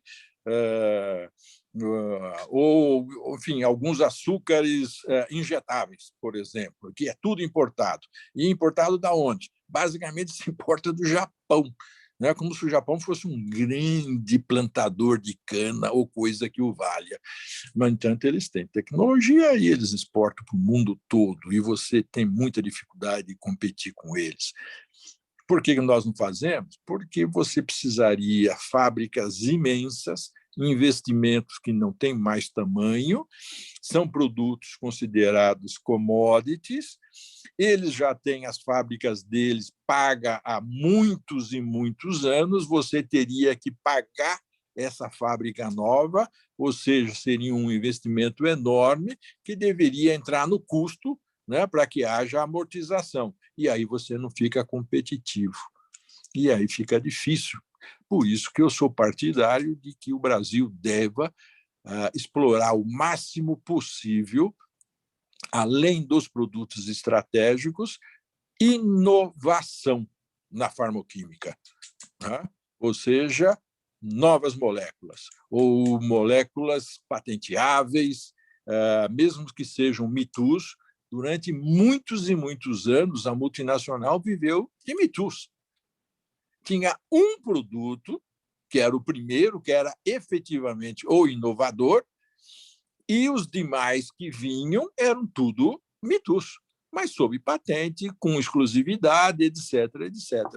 Esse é um caminho que está aí, está aberto. Hoje, mesmo com a biotecnologia, gente, o preço dos produtos biotecnológicos, eles vão quebrar o SUS ou qualquer outro sistema de saúde do mundo. Ninguém vai aguentar. Ou eles abaixam o preço, ou não vai aguentar. Não dá. O preço é muito alto. Então, há um campo enorme ainda para a área de síntese e que as pessoas não dão muita atenção, né? Mas, no entanto, ela está aí, está presente, está necessária. E eu estou falando não em teoria, eu estou falando daquilo que a Biolab faz. A Biolab tem hoje um grupo de... Hoje não, já são 12 anos, um grupo de pessoas só fazendo síntese novas para nós, né? E nós temos várias moléculas novas, patenteadas no mundo todo, etc., etc., e que iremos entrar nesse mercado, né? Competindo de igual para igual com a multinacional. Então, há sim, concordo com o senhor, um caminho a ser percorrido pelos nacionais. Há vários nacionais que têm intenção de andar por esse caminho ou por esses caminhos. Evidentemente, a gente vai precisar se aproximar mais dos senhores das universidades. Isso é um caminho a ser construído em conjunto. E por isso que eu estava lhe falando como eu faço para entrar em contato consigo, porque o senhor falou algumas coisas que me interessam como Biolab e, para isso, eu precisaria conversar com o senhor em separado. De qualquer forma, volto a parabenizá-lo pela sua claríssima exposição. Volte outras vezes. Nossa, obrigado. Eu quero agradecer ao Antônio Walker antes, tá? Que fizeram considerações. E, doutor Dante, nossa, esses mecanismos é que são importantes, né? Porque como que alguém sabe, como uma empresa sabe que eu existo, que eu venho fazendo no meu laboratório? Então, esses ambientes, né? Então, o que a academia está fazendo hoje, essa oportunidade de eu poder falar o que eu venho fazendo, é extremamente importante. Então, doutor Dante, eu mandei no chat, tem o meu telefone, o meu e-mail, tá bom? Fique à vontade. Obrigado. De pegar. E, com certeza, o caminho da inovação ela é quando a universidade está junto com a empresa. Mesmo as empresas Pfizer, a empresa Novartis, lá no MIT, do lado do MIT, elas têm parceria com o MIT. Então, ela nunca vai ser autossuficiente. Então, é possível, sim, a empresa ela vai ter lá o seu grupo de P&D, mas ela vai ter uma parceria na academia, porque a academia ela vai ter um equipamento que, às vezes, a empresa não precisa comprar. E, claro, os pesquisadores são pagos, né? Na sua maioria são de universidades federais, para pensar. Então, é o que a gente vem fazendo, mudança de mindset, que é começar a pensar problema que interessa o setor produtivo. Então, é isso que é muito importante, né? O que o setor produtivo brasileiro tem de problemas? Aí tem uma pergunta do Acácio, quero aproveitar para responder. Acácio, sua pergunta é muito importante, porque você fala assim, né? Deixa eu voltar aqui. Os seus alunos tentam transformar as ideias em produtos ou recebem das empresas solicitações de pesquisas específicas? São duas coisas diferentes. As empresas elas podem criar desafios na academia, e aí esse desafio são startups ou laboratórios de pesquisas que se inscrevem e tentam propor soluções. Esse é um modelo bem bacana, a Vale faz isso, a CEMIG faz isso, por exemplo, mas eu ainda não vi um laboratório farmacêutico fazer. Eu acho que isso seria bacana. Eu faço parte de um programa do governo do estado de Minas Gerais, que é Vivência Universitária em Inovação, Vivência de Empreendedorismo e Inovação na Academia. Foram 50 professores do estado inteiro selecionados, eu sou um deles, e o que eu trabalho, que é hard science, eu não consigo prospectar empresas para poder fazer esses desafios. Agora, o pessoal de energia, o pessoal de robótica, eles têm as empresas, elas estão participando. Eu não consegui. Então, quem sabe uma oportunidade aqui da Biolab, da Eurofarma, que eu já recebi uma mensagem aqui do diretor, de a gente pensar em desafios, né, para estimular isso dentro da academia. Então, um modelo é esse, né? Agora, o que eu venho fazendo é o seguinte, e aí é a mudança de mindset. Eu tenho um problema e penso numa solução. Então, para eu entender esse problema, o que eu fiz? Eu fui validando com as empresas. Então, quando eu participei de um programa de pré-aceleração de startups, eu tive que entrar em contato com várias empresas. Por exemplo, de probióticos, eu fiz mais de 30 contatos. Inclusive, estava fazendo um licenciamento de tecnologia para produzir o primeiro probiótico no Brasil. O Brasil é totalmente dependente. Já estava discutindo royalty. E aí nós tivemos, por causa da pandemia, a desistência. Estou com as patentes abertas, tá, para licenciar, se alguns laboratórios se interessarem. E aí eu fui entendendo já do problema. E aí a minha pesquisa ela já foi se direcionando para resolver esse problema. Então, por exemplo, no caso do tensoativo natural, a gente já tem uma molécula, ela está para ser patenteada, a gente está em fase final, e é uma necessidade da indústria de cosméticos. Mas a gente pode fazer microemulsões, tem várias coisas bacanas que a gente pode fazer com essas moléculas. Para desenvolver, e aí gostei, doutor Dante, nós temos uma biodiversidade incrível. Nós temos que pensar em novas moléculas, para novos mecanismos, e é isso que pode ser explorado. É nisso que a gente pode ganhar. Em química fina, nós temos um problema. Mas na biotecnologia, não. Nós temos centros de pesquisas incríveis. Mas o problema está no seguinte, eu, por exemplo, tenho um bioreator de 5 litros. Meus alunos vão começar já a escalonar para o bioreator. Eu tenho prova de conceito para 1 litro. Nós vamos começar agora para 5 litros. Mas eu não tenho para 50 litros. Eu não tenho um fermentador para isso. Se nós tivéssemos hubs que alugassem ou empresa que não usa o fermentador o tempo todo e pudesse alugar, seria ótimo. Mas é isso que é um gargalo. Se a gente pudesse ter um cluster de empresas farmacêuticas do Brasil que pudessem, elas juntas, criar hubs aonde o pesquisador que tem um produto tecnológico, uma prova de conceito de 1 litro, ele consiga fazer um escalonamento para 50 litros, testar e ver que é economicamente viável, ele já entrega um produto melhor para a indústria. E aí, isso é bacana. Isso é o que o Biotech Tal está fazendo. Eu fui participar de uma seleção do Biotech Tal, tem muita empresa já. Isso que é interessante. Então, vai ter mercado. Agora, a State, em São Paulo, vai poder facilitar isso também.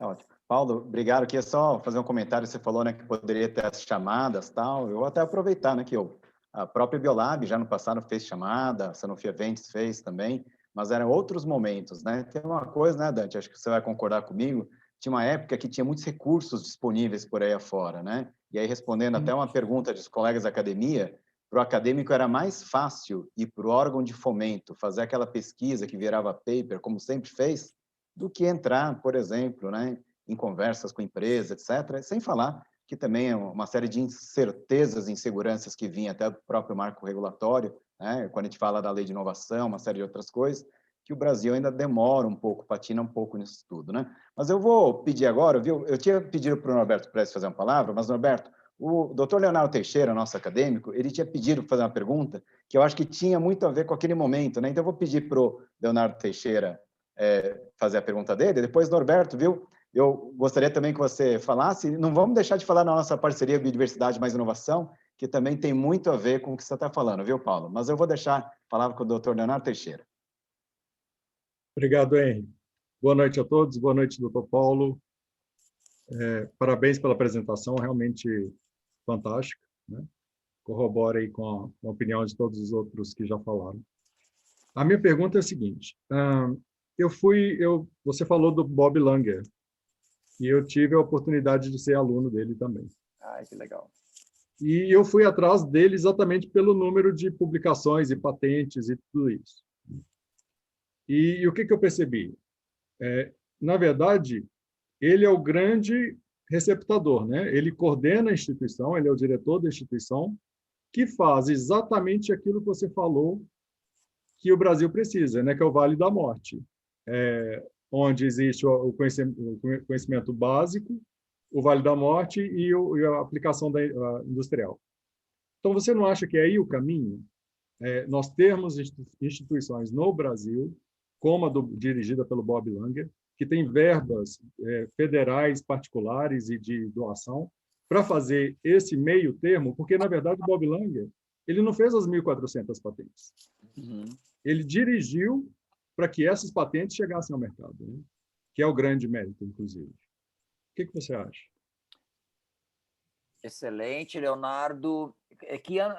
Quando você fez lá o seu pós-doc, o doutorado, ele já estava no prédio no Instituto?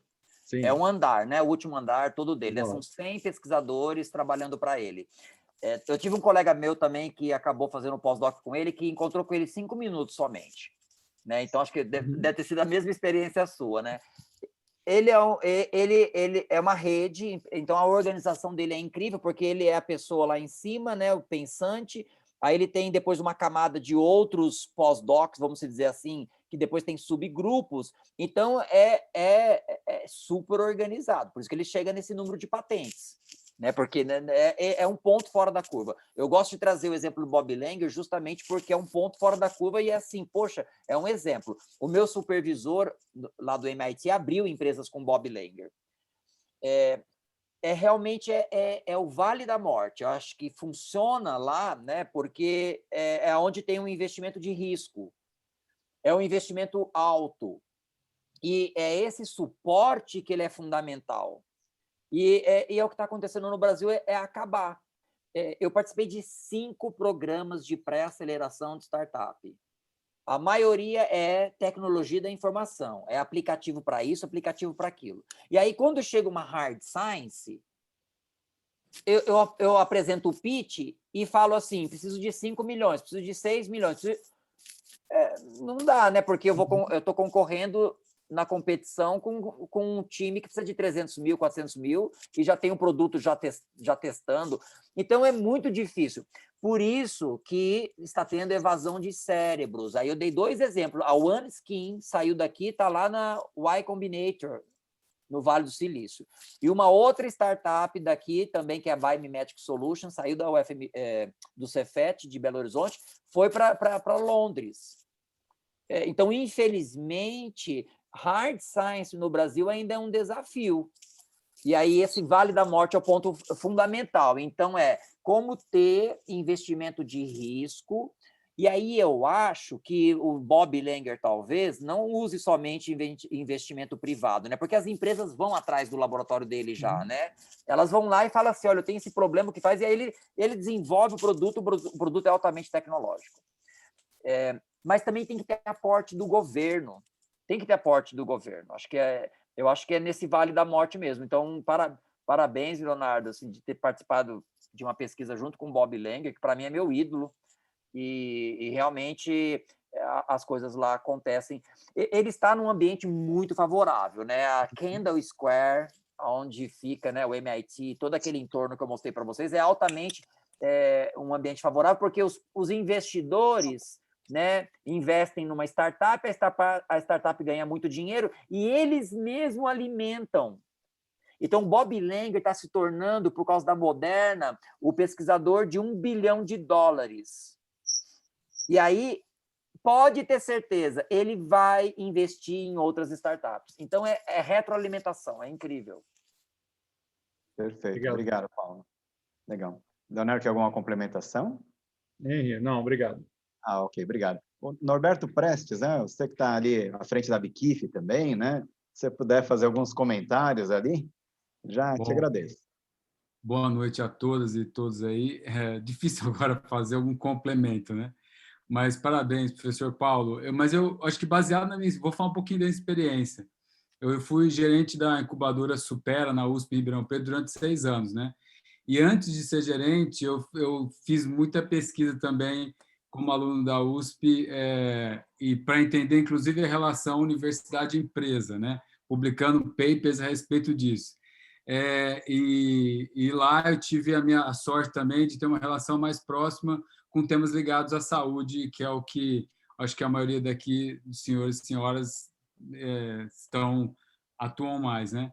E eu acho que depois de ouvir tudo isso, eu percebo que em 10 anos, 15 anos, quase nada mudou. Eu vi todas essas agências, tal. É uma reflexão que eu gostaria que todo mundo fizesse, porque eu vi que no meio acadêmico os professores não fizeram muita questão de se aproximar do setor produtivo, o que é o maior problema na minha visão, né? Porque o setor produtivo ele podia impulsionar muito a pesquisa, financiar muito a academia nesse sentido, sem prejudicar a liberdade de pesquisa do cientista que eles sempre reivindicam, né? E a gente foi para uma toada de publicação e o papel aceita tudo, as patentes com baixíssima qualidade. Então, esse afastamento, esse descolamento do setor privado provocou esse buraco que a gente tem hoje. Eu ainda acho que o nosso discurso, quando a gente fala, olha, startups, vamos lá, ensinar empreendedorismo e tal, acho que está descolado da realidade absurdamente. Assim, ainda hoje, o mundo borbulhando e a gente discutindo ainda o sexo dos anjos ainda aqui, é uma crítica, assim, eu estou fazendo uma crítica, porque eu acompanho isso e eu vejo o pouco que nós caminhamos. Eu acho que a gente tem que incentivar muito mais dentro da academia os próprios professores mostrarem esse caminho para os alunos, para não ficarem na pesquisa, e se forem fazer pesquisa, tivemos aí os avanços dos mestrados técnicos ou profissionais, né? Não lembro, alguma coisa mais próximo da indústria, mas você percebe, imagina o doutor Dante agora falando com Paulo, prazer, meu Deus, essa relação é para estar muito mais forte. O Dr. Dante tinha que ter o Paulo como referência no assunto tal, né? Como você acabou de mencionar, desse professor do MIT. Então, eu acho que essa relação precisa ser aprofundada, não é uma agência que vai mudar, é uma ruptura na cultura dentro da academia e uma ruptura, inclusive, das empresas, né? Eu acho que o assunto inovação também é algo ainda que está longe, apesar de gostarem, mas eu tenho medo. O brasileiro, em geral, culturalmente, é avesso ao risco. Mas, aproveitando, vamos falar de coisa boa. Eu acho o seguinte, o Dr. Dante falou que levam pelo menos 10 anos, né? Eu acho que, mesmo sabendo que dependemos aí de 90% na importação de insumos farmacêuticos, nós somos criativos o suficiente, inteligentes o suficiente, o Paulo já mostrou isso para nós aí com dados, que a gente consegue virar o jogo. Em 10 anos, se a gente não conseguir botar em pé, sei lá, 50 IFAs saindo, produzindo tudo aqui, aí o fracasso a gente poderia assinar como fracassados. Mas eu acho que, tendo ainda uma visão, como o Dr. Dante falou, de longo prazo e a gente criar essa estrutura, pelo menos para a saúde, eu não estou falando de outros setores aí, querer demais, mas eu acho que a gente conseguiria mudar muita coisa. E a gente tem condições suficientes para isso. Imagina que a gente tem uma potência de indústria de medicamento, que são eles, que estão aqui representados, são fazendo produtos de primeiro mundo, e a gente não consegue oferecer essa tecnologia do insumo, né? Tem muita coisa errada, a gente precisa acertar isso, dá tempo. E como o Dr. Dante falou, a questão é política pública. A gente está discutindo junto com a Bifina PLs aí, com 2 PLs importantes, deve ser aprovado, inclusive, no Senado nas próximas semanas, se tudo der certo. Se isso vir a acontecer, nós teremos aí oportunidades interessantes para discutir propostas robustas para a gente botar... E não precisa abraçar o mundo, não, gente. Vamos pegar 10 e fazer isso, casos, né, os cases de sucesso, para motivar quem está vindo aí, ou quem está aí, para mostrar, ó, somos capazes de virar esse jogo. Porque se tentar abraçar o mundo, Dr. Dante, ele desiste, porque os desafios são muito maiores.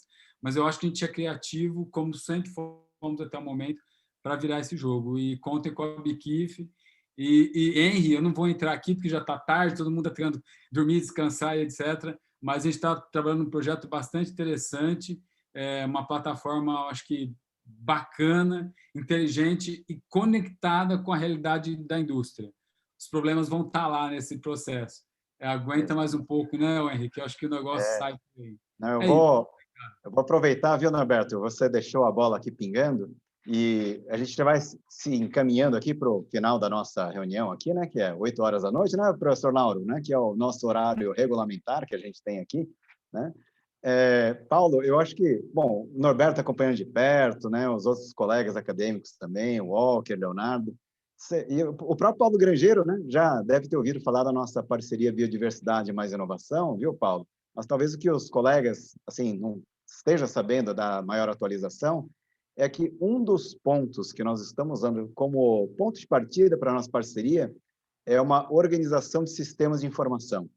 Eu ouvi bem quando você falou, né? Eu tenho um fermentador de 1,5 litros, mas eu não tenho de 50, né? E a gente tem dezenas de instituições que têm fermentadores de 50 litros aqui. Até alguns Senais, se a gente for ver, né? A gente tem ali no Cimatec, tem o CETICT lá no Rio de Janeiro, na Cimatec na Bahia, só para citar alguns, né? Que trabalham, inclusive, com bioprocessos, olha só, né?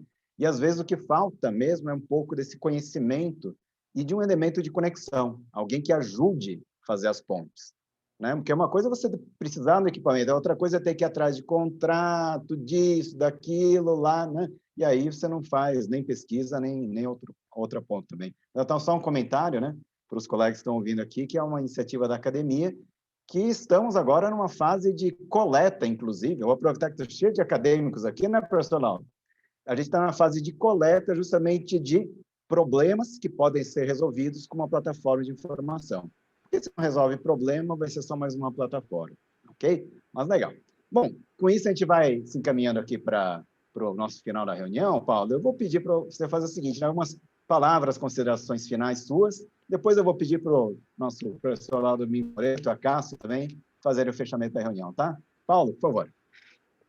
Olha, eu gostaria de agradecer imensamente essa oportunidade incrível que a academia proporcionou para compartilhar as minhas dores como cientista, tentando empreender, dizer que eu fiquei muito satisfeito, né, do retorno, da receptividade de vocês. Eu acredito muito na parceria, na aproximação com empresas, eu já venho fazendo isso, e eu acredito que essa parceria ela vai trazer muitos frutos.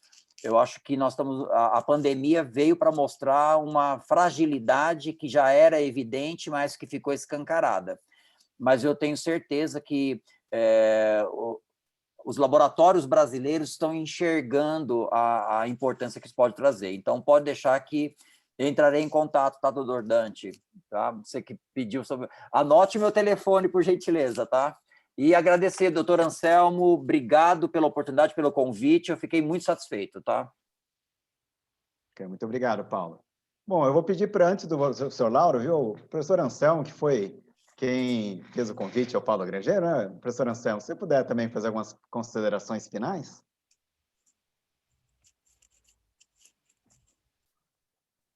Vou me dirigir diretamente ao Paulo, que foi o nosso palestrante de hoje. Eu, em primeiro lugar, estou extremamente feliz de ver como as coisas caminharam e o volume de informações importantes que você transmitiu na tua palestra.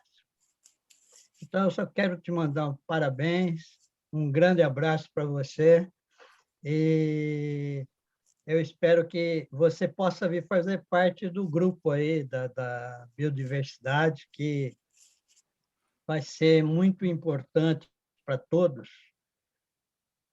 a gente conseguir organizar um sistema aí que a gente possa resolver alguns dos problemas, até que foram citados aí na sua palestra. Tá? Muito obrigado por ter aceito, muito obrigado por ter compartilhado com seus conhecimentos e um abraço e até uma próxima vez. Obrigado. Obrigado, doutor Anselmo. Professor Lauro Domingos Moreto. Então, Henry, eu fiquei muito feliz de ouvir o Paulo, porque há 4 anos atrás a gente saiu com o nosso programa Inovação Farmacêutica e Propriedade Intelectual, rodando o Brasil, falando exatamente da EC 85, a Lei 13.243, né? O decreto ainda nem existia e a gente já estava falando, estimulando os jovens para a inovação e para a propriedade intelectual. Ele também me lembrou, que foi objeto de um dos poucos trabalhos que nós fizemos também ultimamente, como sequência daquele, me lembrou do Larry Killer, né? Mas ele falou do Vale da Morte, né? Mas num dos trechos do livro do Larry Killer, nós temos lá o que chama de, eu não sei se é bem o Vale da Dúvida, que é um dos maiores problemas, porque nosso corpo gerencial tem muita dúvida, não tem segurança e, portanto, mesmo que pegue um belo projeto de inovação, eles se enchem de dúvidas e não assumem o risco, né? E isso daí é o que é da parte comportamental, gerencial, que a gente precisaria trabalhar e faz bem dentro desse contexto seu aí de falar do empreendedorismo. Mas eu fiquei muito feliz porque o que a gente iniciou, que era exatamente o foco da academia, quando a gente mudou de nome de Academia Nacional de Farmácia para Academia de Ciências Farmacêuticas do Brasil, o esquema era falar de inovação, desde as suas origens, ou seja, desde a parte de criatividade, o que é necessário para o indivíduo conceber algo que não existe, para transformar em invenção e depois em inovação. Esse é o nosso, que a gente chamava de ciclo virtuoso, criação, invenção e inovação. Nós rodamos o Brasil, 27 sites para falar nosso simpósio, e quem nos ajudou muito foi o Conselho Federal de Farmácia. Então, esse é um projeto. Eu acho que você veio aplicando muito mais acima daqueles princípios elementares que a gente trabalhou, né?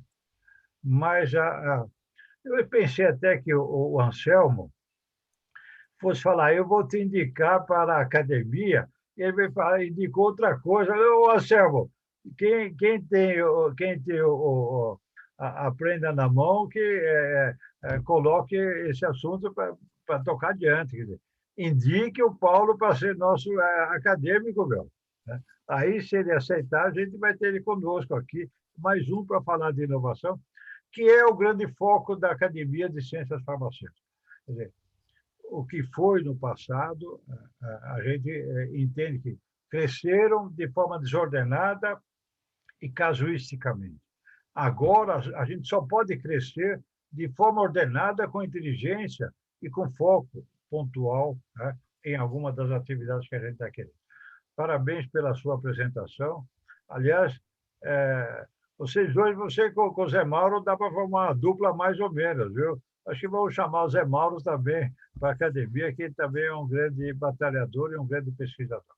Parabéns, foi um grande prazer tê-lo conosco e certamente vai voltar, viu? Porque nós temos alguns assuntos para conversar. Eu, pessoalmente, estamos trabalhando pelo Sindusfarma na temática de probióticos, né? Biocinas, probióticos, etc. Em breve teremos uma palestra de biocinas aqui e certamente você vai entrar como complemento e poderia ser útil esse conhecimento que a gente vai colocar. Muito obrigado. Nós estamos chegando bem dentro dos nossos finalmente de horário, que é o nosso limite, chegar às 8 horas. Muito obrigado e um grande abraço. Abraço também você, Anselmo, pela colaboração. Agora eu vou ver o professor Lauro. Henrique, 10 segundos para mim. Pois não. Doutor Lauro, eu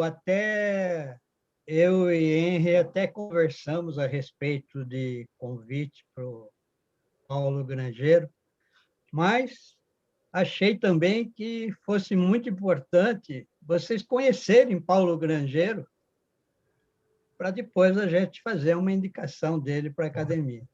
Então, agora, com muito mais segurança, a gente pode fazer isso tranquilamente.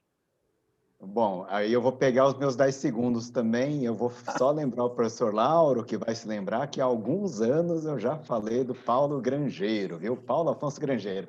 Mas para a gente também, né? Vamos lá, né? Vamos caminhar. Eu vi, né, um sorriso no rosto do Paulo Grangeiro também, assim, né? Já curtiu ali. Eu vou pedir um favor aqui. A gente vai fazer o encerramento da nossa reunião. Eu vou pedir para que os presentes aqui possam abrir as câmeras, que daqui a pouco eu vou passar a palavra para o nosso presidente, a Cássio Souza Lima Filho, né? Mas a gente vai fazer aqui o nosso fechamento da nossa reunião. Quem estiver aqui com as câmeras ligadas, por favor, né?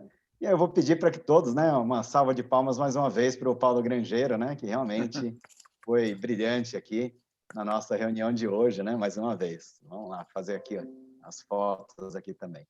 Tá ótimo, então. Bom, doutora Cássio, como presidente da academia, então eu vou pedir para que você faça o encerramento da nossa reunião. Obrigado, Henry. Obrigado, Paulo. Foi uma bela apresentação. Eu escrevi no chat que que a sua apresentação poderia valer crédito para cursos de pós-graduação em qualquer faculdade de farmácia do Brasil. E eu acho que realmente a academia tem diversas sessões, diversas apresentações que poderiam valer créditos para curso de pós-graduação. A sua foi uma delas, parabéns, a academia agradece e eu devolvo a palavra para o nosso Henry. Por favor, Henry. Bom, então tá bom, doutor Cássio. Então agora são 19 horas e 58 minutos, né? Com os agradecimentos à nossa academia de ciências farmacêuticas, mais uma salva de palmas e aqui a gente então encerra a nossa reunião. Então, uma boa noite a todos, né? Tchau.